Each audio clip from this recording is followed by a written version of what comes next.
Hola, hola, ¿qué tal? ¿Cómo te va? Bienvenido a un nuevo repaso de la lección de Escuela Sabática de Jóvenes, tu espacio joven. Hoy estamos solos por cuestiones de reuniones, de trabajo. El pastor Emma no puede estar con nosotros acompañándonos. Le mandamos un enorme saludo y esperemos que la próxima semana ya podamos estar juntos para compartir un nuevo repaso de la lección de Escuela Sabática de Jóvenes. La lección de esta semana comienza como una continuidad de la semana anterior, de la lección anterior, y comienza diciendo que cuando nos encontramos con una persona a la cual no conocemos, generalmente surgen un par de preguntas. ¿De dónde sos? ¿A qué te dedicas? Casi como para tratar de entender el contexto y para tratar también de entender cómo es la persona a través de estas preguntas tan sencillas como las mencionadas anteriormente. Ahora, ¿qué pasa con el diablo? ¿Hay alguna historia realmente confiable de quién es el diablo? Hoy, a través de los juegos, las series, las películas, hay diferentes, diversas formas de tratar de entender de alguna manera quién es Satanás. Y a veces como te lo presentan como un hombre atractivo, a veces te lo presentan como alguien mitad humano, mitad monstruo, o tal vez hasta la forma graciosa de alguien con cuernos, una cola que termina media en forma de flecha y un tridente en la mano. De todas cosas que no revelan realmente lo que la Biblia dice acerca de Satanás. La Biblia presenta a Satanás como un ser creado por Dios, en ese momento llamado Lucero o Lucifer, que tiene que ver como un ser portador de luz, alguien que era un ángel luminoso, uno de los más importantes dentro del séquito del cielo y, como dijimos, había sido creado por Dios. Hoy hay innumerables historias populares acerca de quién es el diablo. Pero ninguna de ellas se acerca prácticamente a la realidad. La lección de esta semana, o en esta semana vamos a tratar, o en este repaso vamos a tratar de entender las razones que llevaron a Lucifer a caer, ¿no? Y una de las razones tiene que ver un poco con el orgullo. La lección presenta la historia, voy a leer el nombre porque es medio complejo, de Vesna Bulovic. Vesna era una azafata que estaba a bordo del vuelo 367 de las aerolíneas yugoslavas. El 26 de enero de 1972, ella viajaba desde Estocolmo a Belgrado en un avión de esta aerolínea, pero la lección dice nunca llegó a destino porque en el momento del vuelo una bomba que estaba en el compartimento de equipaje explota partiendo al avión en tres. Eh, Vesna, que estaba en la sección posterior del avión, estaba abrochada a su cinturón cuando la aeronave se precipitó, cuando la aeronave cayó a tierra y su asiento por el impacto se desprende del resto de los restos, de los escombros, y esto hace que su caída se frene. Cayó por una ladera y boscosa, los árboles frenaron un poco más su caída y cayó en un lugar donde estaba cubierto de nieve, lo que terminó de frenar un poco esa caída. Dice que cayó de 33.000 pies, una altura muy, muy alta, y que hasta el día de hoy Vesna ostenta el récord de caída más alta a la que ha sobrevivido un ser humano, porque milagrosamente sobrevivió a esa caída. Isaías 14:12 nos presenta que Lucifer, Lucero, Lucifer, también tuvo una caída similar desde mucho más alta. Isaías 14:12 dice, ¿cómo caíste del cielo, Lucero, hijo de la mañana? Ahora, como decíamos hace un rato, Lucero, Lucifer significa portador de luz, alguien que es luminoso. La Biblia le da diferentes nombres al diablo, Satanás, querubín grande protector, Lucifer, el adversario, el engañador, el padre de la mentira. Hay muchos, muchos nombres en los cuales define el diablo por características y también por carácter del mismo Satanás. Y algo interesante o que nos cuesta un poco entender es cómo un ser que era perfecto, que Dios había creado perfecto, comienza a albergar el pecado en su corazón y comienza a albergar lo que es el orgullo en su corazón.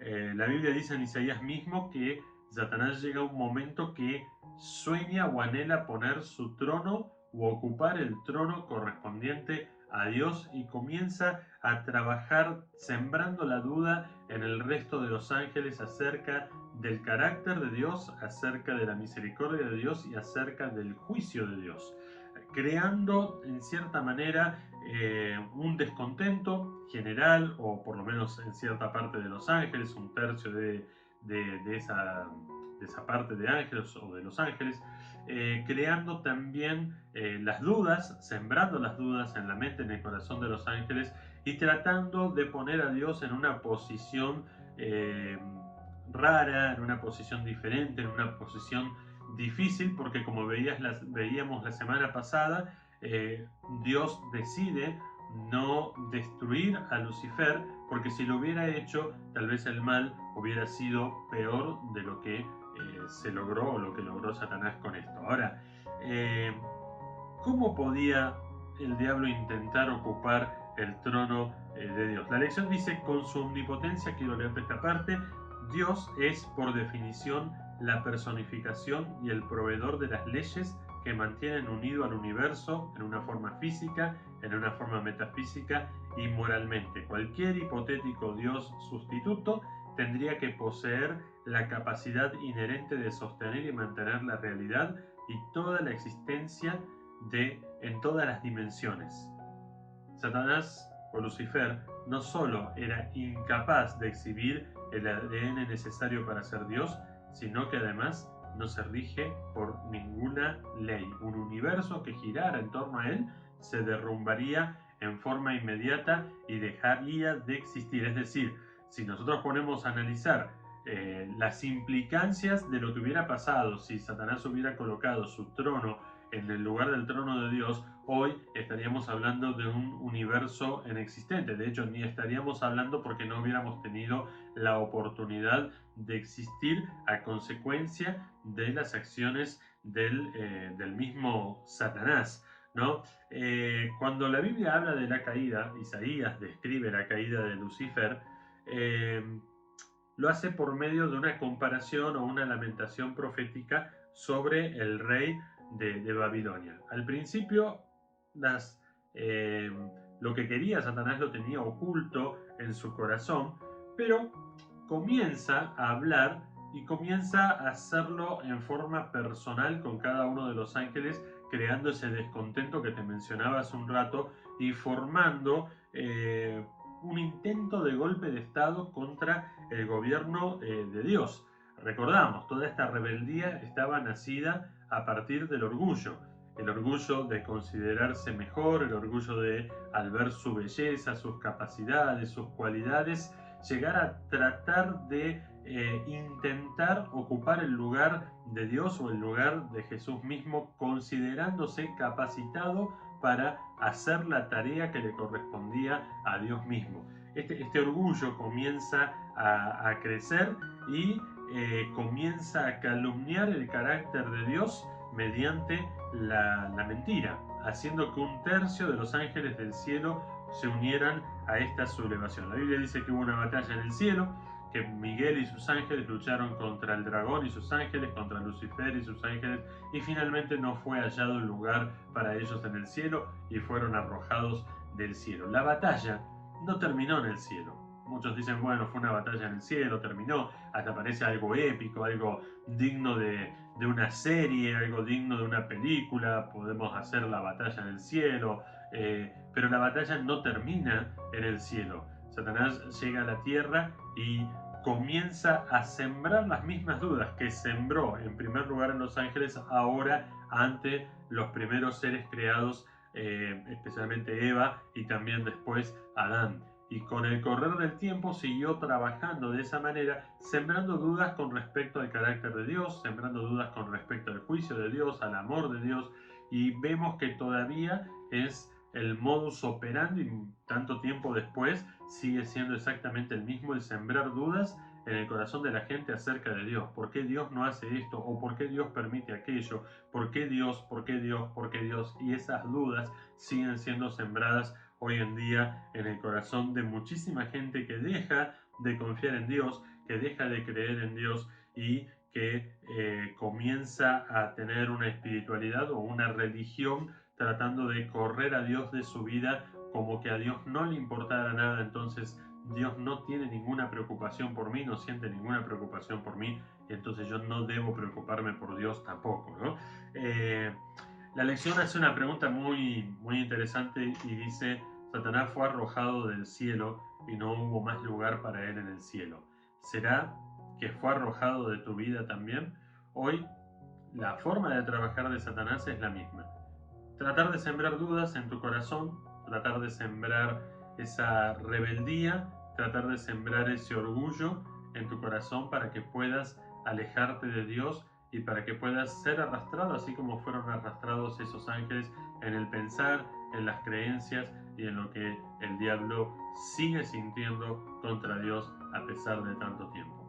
Hoy tal vez la invitación es a poder seguir confiando en Dios, a no dar lugar a estas dudas, a no dar lugar a aquellas cosas que pueden llevarte a dudar de Dios, y a tener mucho cuidado aún cuando, por ejemplo, miramos alguna serie, algún juego o alguna película que habla de Satanás y que hace tergiversa un poco la historia y no cuenta las cosas como realmente son. Si vos querés saber cómo fueron las cosas, cómo sucedieron las cosas, el origen y la realidad, te invito a que puedas leer la Biblia, puedas entender lo que pasó y puedas entonces encontrar el porqué de la caída de Satanás y el por qué no fue hallado más lugar para él, para sus ángeles en el cielo. Déjanos tu comentario, déjanos allí también tu like y nos vemos la próxima semana en un nuevo repaso de la lección de Escuela Sabática de Jóvenes, tu espacio joven. Nos vemos. Chau, chau.